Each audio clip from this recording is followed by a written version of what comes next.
صلى الله عليك يا سيدي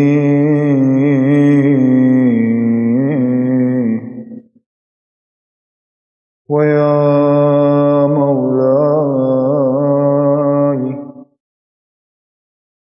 يا ابن رسول الله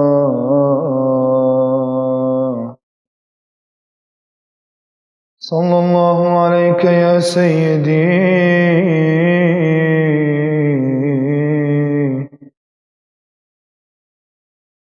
ويا مولاي يا أبا عبد الله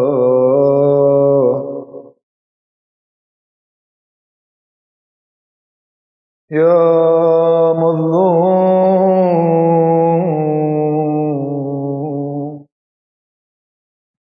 يا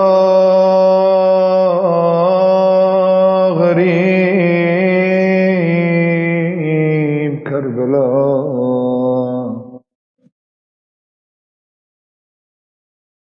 يا ليتنا كنا معكم سيدي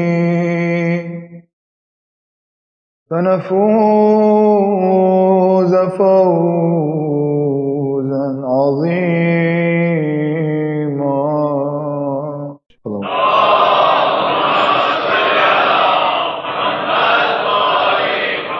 أعوذ بالله من الشيطان الرجيم. بسم الله الرحمن الرحيم.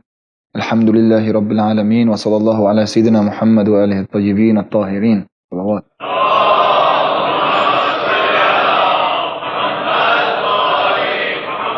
اللهم اخرجنا من ظلمات الوهم وأكرمنا بنور الفهم. اللهم افتح علينا أبواب رحمتك وانشر علينا من خزائن علومك يا أرحم الراحمين. اللهم علمنا ما ينفعنا وانفعنا بما علمتنا وزدنا علما. My brothers, my sisters, Assalamu alaikum wa rahmatullahi wa barakatuh.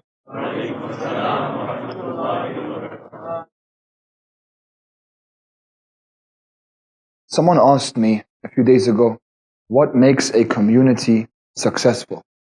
How do we look at a community and know that it's successful? And with Islam, the measurement of success is very difficult to determine because it's not based on the outer result. So some people might think that when we have a lot of people in the Majlis, then it was successful. They might think that if we received a lot of donations, it was successful.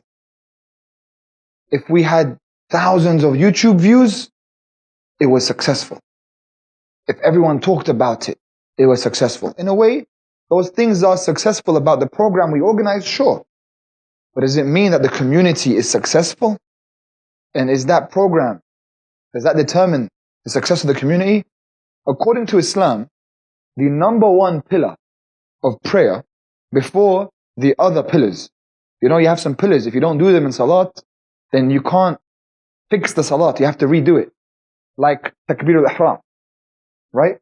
Takbiratul ihram, if you don't say Allahu Akbar, you didn't start the prayer. You have to do that. Or let's say you missed ruku' and you went into two sujuds, you missed it. You have to redo it. Or you did two of them. You can't. You know what the first pillar is? The intention. You have to intend that you're going to pray. Niyyah. It's not enough to just not eat and not drink. You have to intend that you're going to fast. Qurbatan lillahi ta'ala. Otherwise, you didn't actually begin the fast. Niyyah, intention. Islamic spirituality is encompassed in niyyah, in the intention. And it's very difficult to determine the niyyah of someone, let alone an entire community. Ayatollah Burujurdi, it said when he was on his deathbed, he was crying. This is the man who was the leader of the Shia for decades, in the last century. Before Sayyid al-Khou'i and Sayyid al-Imam, he was crying on his deathbed. And his students were around him. And he said, why are you crying? Look how much you did. You built all these hospitals, these houses, you taught all these students, you taught all these people. Why are you crying? You should be smiling that you're going now to Jannah for sure. You're Ayatollah Burujurdi. And he cried, he said, I don't know if that was all sincere, I pray it's sincere. You see, Muslims, we're very humble about our sincerity, as we should be. We don't know. That's the key of sincerity. You can't say, I'm sincere. That's dangerous. It has to be a question. If you ask anyone, the greatest mystic before he left this world, Sheikh Bahjat, are you sincere? I pray I am, inshallah, I hope so. He might cry. He might start crying. You might start something sincerely. You might start a path or a project sincerely, and then you lose the sincerity later on. You don't realize it. So sincerity is something that has to be checked every day, every day. Maybe I started sincerely. Am I still sincere? Allah sends you tests, and sometimes those tests don't look like tests. Sometimes they look like blessings. I remember when I first started the path, I left my family, I left my mother and father, I had no wife, I lived on $1,000 a month when I started Hawza, Afwan, $1,000 a year, Afwan. So much less than $1,000 a month. I wish that was the case. $1,000 a year is what I lived on. I would eat hummus and leban and get by like this, just so I can study. At the time, I felt sincere because I said, you know, I don't have anything. Ya Allah, I'm coming to you sincerely. I swear, I feel I'm coming to you. I don't want anything. And then Allah sends a wife, and Allah sends people who love you, and Allah makes you known to the people, and Allah sends you rizq and money, and then you get all of this. And you still hope to be sincere, because these are all blessings. And we thank Allah for the blessings. But now, am I doing it so people can like me? Am I doing it so people can say nice things? Am I doing it for fame? Am I doing it for money? Now they're tests as well. So then someone has to constantly protect their heart. Say, no, I want to stay sincere. I don't want to lose this. Islamic spirituality is encompassed in sincerity. There was a brother who in the first year of Hawza was with me, and we cried together, we ate together, Majalis together, studied together, read together, everything together. And he had a lot of questions. The difference was, some of us, when we read a narration and it sounds strange to us, we say, maybe I don't understand it right now. You know, I'm not going to say it's wrong, I don't know. But I definitely didn't understand it, so let me step back. I'm not on that level yet. Maybe later I'll understand it. I've been studying for 10 years in the Hawza. There are still questions I have. There are still things I'm waiting to understand. That's normal. I'm waiting. I'm carrying it. I still ask the question. I'm still searching. It's okay. Actually, I find it beautiful. Some people find it scary, but it's a yearning of knowledge. But my friend who I was with, he had these questions, but he couldn't wait. So he would go, he'd ask. He didn't receive the answer. You don't always receive the answer straight away. You have to keep asking for a long time. And the question evolved. He wanted the answer now. So when he didn't receive the answer after 3 months, he left Hawza. Okay, you don't have to stay in Hawza. Soon enough, he left Islam. Then he started to write statuses on Facebook about how misguided Islam is and about how people who are Muslim are judgmental and blah, blah, blah. He had some bad experiences, it seems. Then he applied it onto Islam. Now that hurt. I was like, wow, how did you go from being in the circle that we were in, where we wanted to really help and preach about Islam, to becoming someone who hates Islam and is an enemy of Islam? And in my heart, I still had love for him because we've shared so many memories and I was hoping he'll come back. So I kept my hand extended in case. One day he saw me with his friends, his new friends, his new atheist friends. And when they saw me, I was alone, I was taking a walk. It's like when a shark sees blood. They said, okay, he's by himself, let's go attack him and debate him. So they came, they started talking, giving me all these questions. Why this, why that, Islam this, Islam that. I said, before we have the discussion, I just want one thing from you, my brother. One thing. Just be sincere. Just try to be sincere. Because I know if he's sincere, if he's really asking these questions and saying these things, even these things of hate, sincerely, sincerely, not from a biased place, then there's a chance that he can sincerely come back towards truth because he's searching. Maybe Allah has mercy on him, sends him some guidance because he's being sincere about it. But when you're dishonest, you can't find truth. And there's no mercy when you're dishonest, when you're doing it on purpose, because you're coming from a place of hate or bias or prejudice. So I said, just be sincere. You know what he said? I am sincere. And that's when I knew he's not sincere. When you say, I am sincere, Habibi, that's when you're not sincere. It's like when they say, in my humble opinion, it's not so humble, right? I mean, I know that's the figure of speech, but that's what it's like. So we have to take care of our hearts. Why did I say this? Because I know that today is a day and a night when we don't have as many people as we usually have. Okay? May Allah bless everyone who was here yesterday and all these other nights. But right now, there aren't that many of us. So would this be deemed an unsuccessful majlis? Not at all. Because any place where the musibah of Abu Abdullah is recited, there are always two people present, always. Lady Zahra alayhi salam,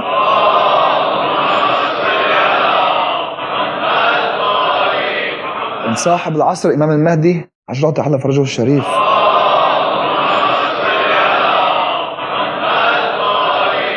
This is their musibah. Even if it's just one of us, two of us, three of us, we sit and we remember Abu Abdullah, and if our hearts are sincere, it's more successful than the biggest majlis in Karbala, if that majlis was not sincere. Because al-qalb arshur rahman, the heart is the shrine of Allah subhanahu wa ta'ala, the heart of the believer, qalb al-mu'min. So I wanted to thank you, my brothers, my sisters, for having me these last few nights. You were so kind and understanding, and I appreciate that so much. You've hosted me, you've been so loving towards me, and I hope I can meet you all again. See so many lovely faces. Sayyid Sultan, it was a pleasure to meet you. Nabil, Yusuf, Abbas, Jawad, Kasra, Sami, everyone here. The ones I know their names, the ones I don't know their names. Every night when I came, you gave me love of Ahlul Bayt. When I looked at you, when you cried, you made me cry. So I just want to thank you. Sallu ala Muhammad wa ali Muhammad.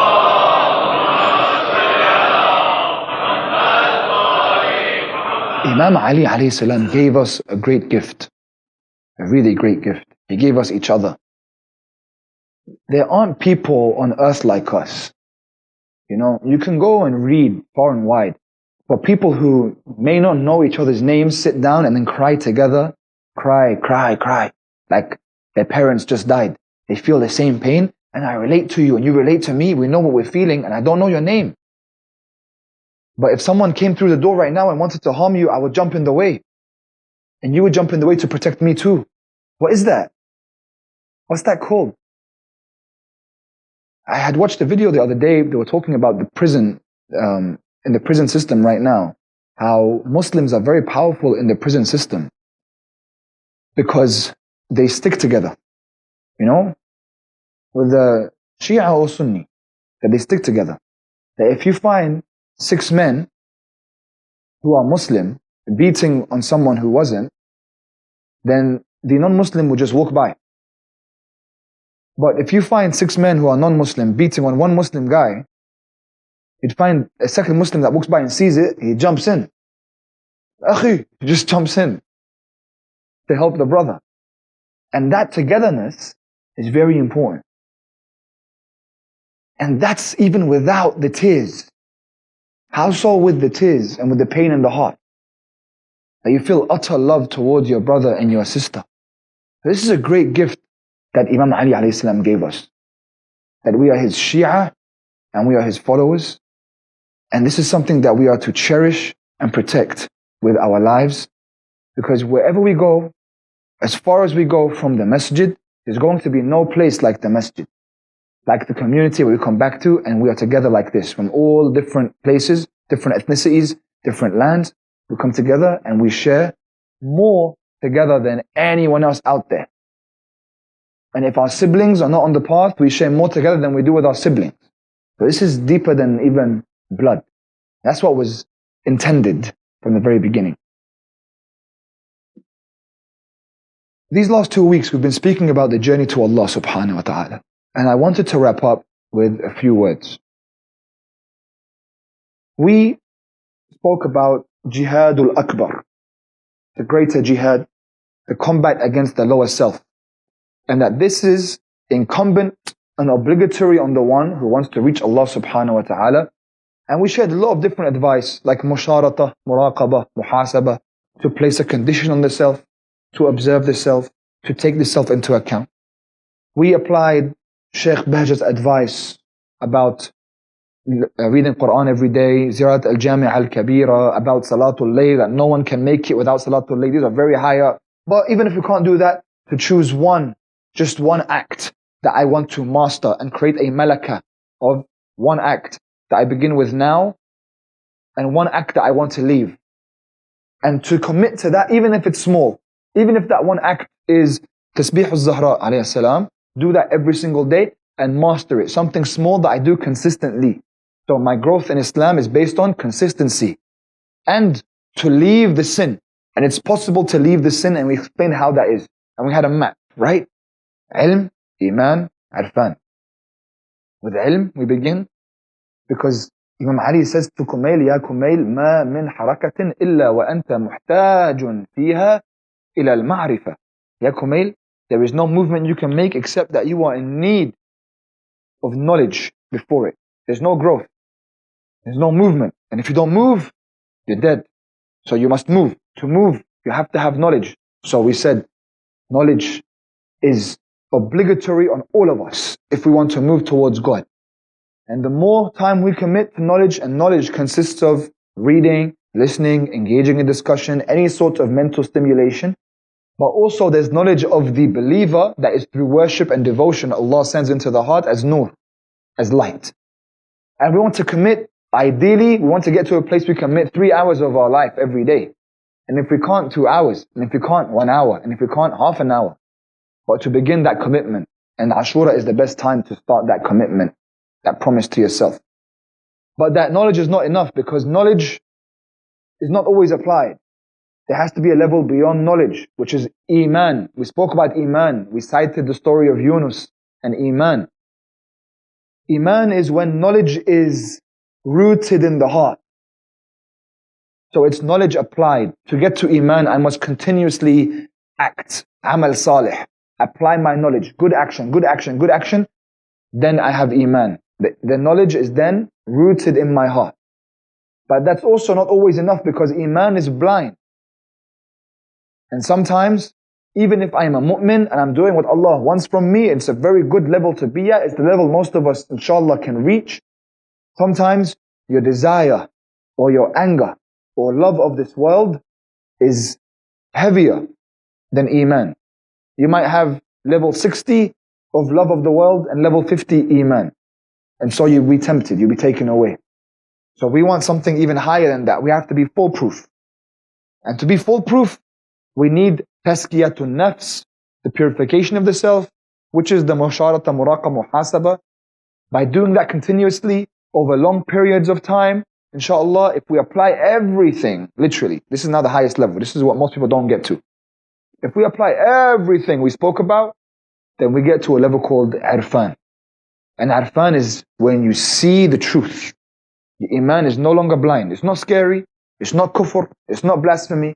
It's literally, you're seeing things as they are. Allahumma arin al-ashya kama hiya. Lord, show me things as they truly are. That is the dua of our blessed Prophet. He's the one saying it. To see things as they are. The same way, when Zulaykha tried to seduce Yusuf, and Yusuf says, Ma'adallah, innahu rabbi ahsana mathwai. Yusuf says, he's my Lord, he's honored me. And she still came towards him. وَلَقَدْ هَمَّتْ بِهِ وَهَمَّ بِهَا لَوْلَا أَنْ رَأَى بُرْهَانَ رَبِّهِ. She tried to seduce him, he would have fallen had he not seen the burhan of his Lord. The burhan is the arfan that we want to see. The highest level. So we want that. Now, as we are approaching that level of seeing truth as it is, we need to be applying that tazkiyah of tafakkur and tadabbur constantly.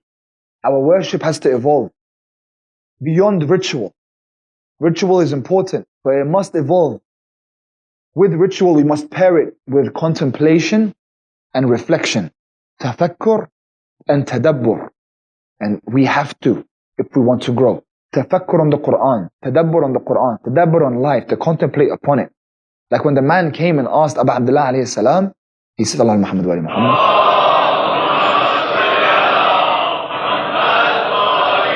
He said, Ya Husain, I wish to sin. Is there a way that I can sin?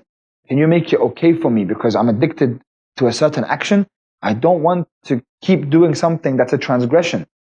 So can we make this thing halal? Or is there a way that this thing can not be a sin? Imam says, sure, I have a way for you. He says, how? To go to a place where Allah subhanahu wa ta'ala cannot see you. So he gave him an answer. He gave him a way. This won't be a sin anymore. If Allah can't see you, it's not a sin. So the man said, but Allah can see everything.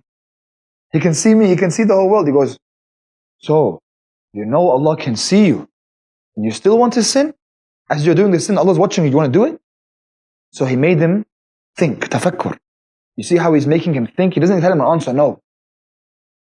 Then the man said, is there another way? He said, sure, there's another way. Eat from rizq that's not from Allah. But he said, all rizq is from Allah. Is there another way? Sure. Live in a land that does not belong to Allah. But all land belongs to Allah. Is there another way?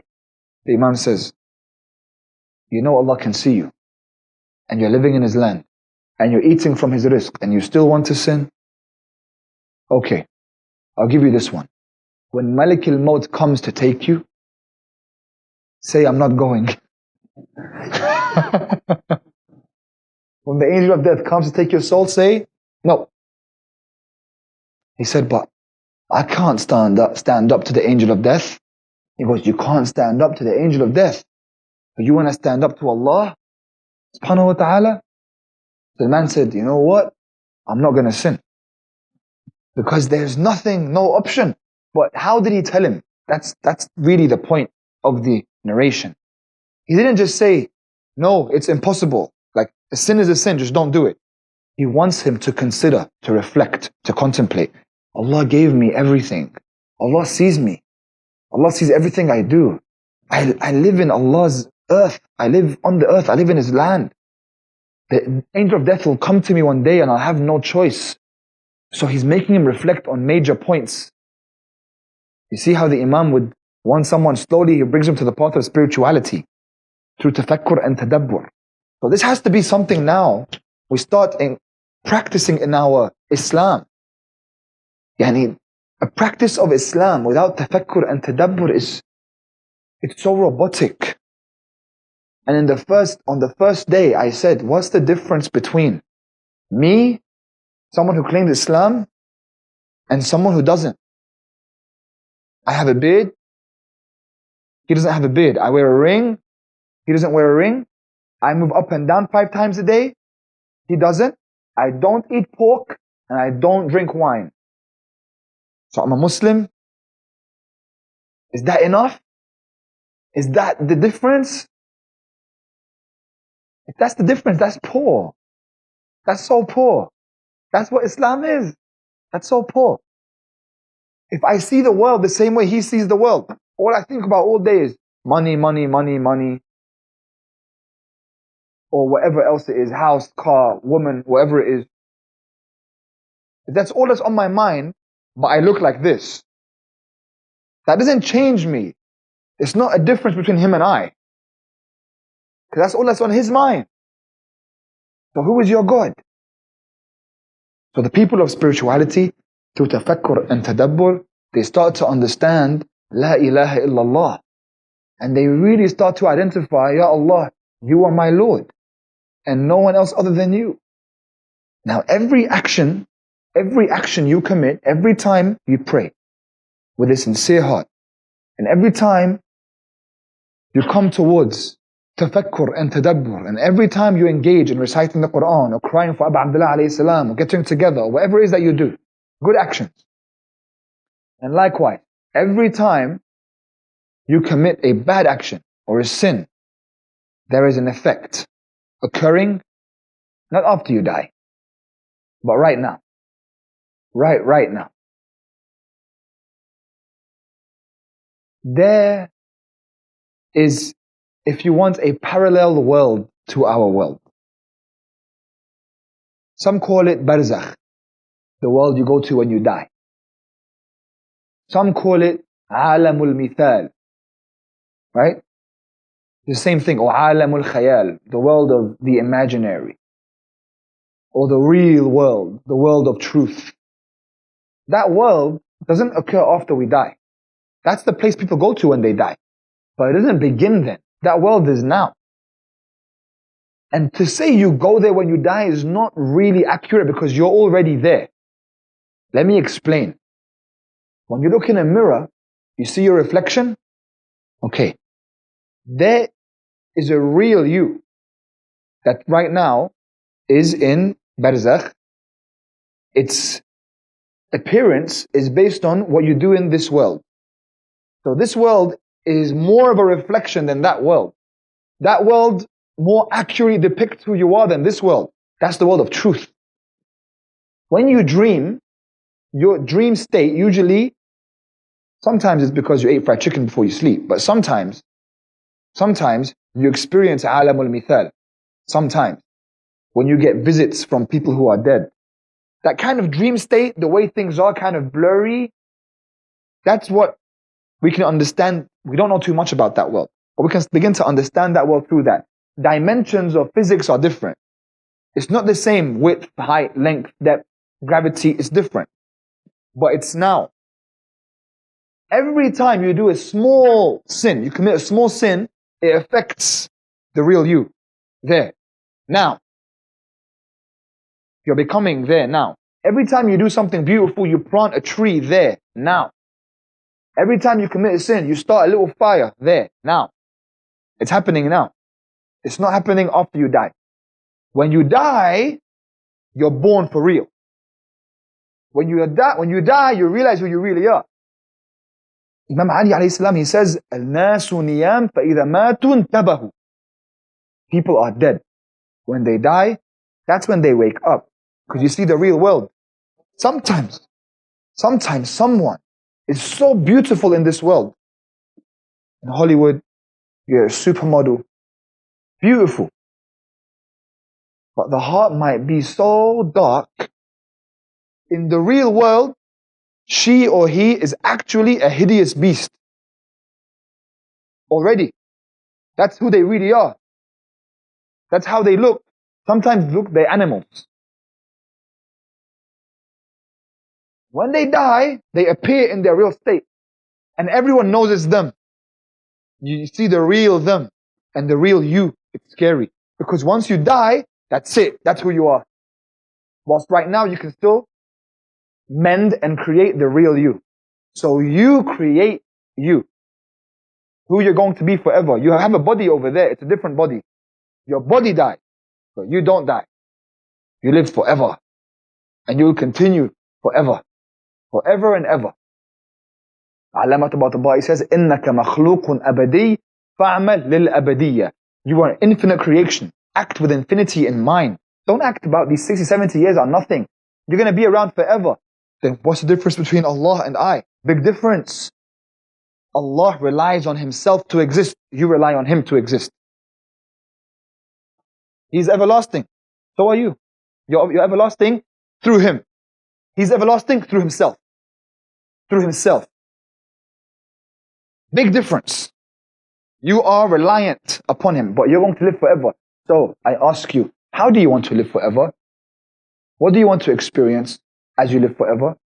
When you die and you visit barzakh, you're going to see creatures that you created. Creatures that keep you company. Sometimes they're beautiful, angelic creatures. And they keep you company. And you ask them, who are you? Say, I am Surah Al-Kawthar. You used to recite me every day. I am Ziyarat Ashura. I am the tear of Abu Abdullah. I'm here now. You created him or her, this angel, your creation. It's you. You're interacting with yourself. Or you might be surrounded by hideous, beastly creatures barking at you. And when you ask them to leave you alone and who they are, they say, but you created us. I am such and such sin. I am that which you looked at. I am that which you heard. I am that which you said. And I'm with you forever. You're going to discover who you really are and who other people really are. That's why in the du'as, the imams, when they say in the du'as, don't humiliate me on that day in front of everyone. Because they're going to see who I really am. The imam is the most beautiful of creation. With us, there's a risk that we become humiliated when the real us comes out. But we might be in this dunya someone who doesn't look too beautiful on the outside, but has the most beautiful heart that in the next world everyone will be attracted to and want to be with and sit with. The idea though is that it's not happening after you die. It happens now. There's a parallel mirror world, literally. If you give, there's a narration about even the way in which you give the glance of the eye to your mother or your father, how that affects you. If you look at your mother and father in a disrespectful way, just that, it affected the real you. Now understand, this is beyond haram and halal. This is everything you do. This is everything you are. Disciplined, not disciplined, honest, dishonest, any little thing you do, create, is a part of the real you, your characteristics. So it's not just sin.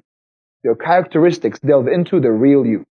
So, this path is a serious path. And you're creating yourself, whether you like it or not. It's part of being here. So, let us be intentional about how we are creating ourselves. And that is why it is so important to know yourself. من عرف نفسه فقد عرف ربه. He who knows himself knows Allah. والحمد لله رب العالمين وصلى الله على سيدنا محمد وآله الطيبين الطاهرين.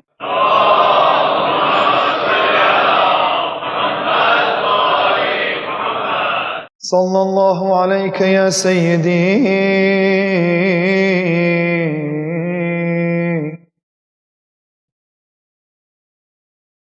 ويا مولاي يا أبا عبد الله